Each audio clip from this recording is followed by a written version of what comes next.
Hi guys, welcome to Glitch Guru.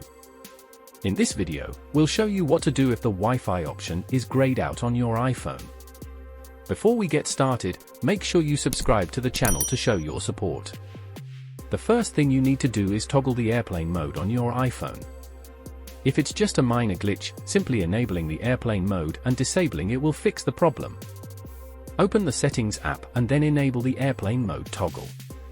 Wait for a few seconds and then turn off the airplane mode toggle.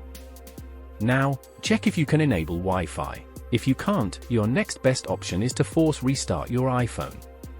To do this, press and quickly release the volume up button, then press and quickly release the volume down button. After that, immediately press and hold the power button until the Apple logo appears. Wait for your iPhone to turn back on and then check if Wi-Fi is working. If it's not, go to the Settings app again. Now, scroll down to tap on Screen Time. In this menu, scroll down and tap on Content and Privacy Restrictions. Disable the toggle at the top to turn off content and privacy restrictions. If nothing works, your last option is to reset all the network settings on your iPhone.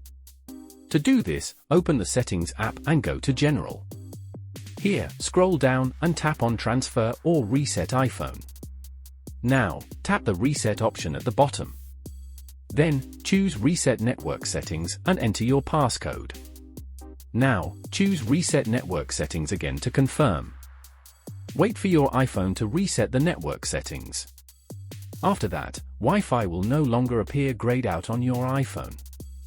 If you have any questions about this topic, feel free to leave them in the comments below. And remember to subscribe to Glitch Guru for more tips like this.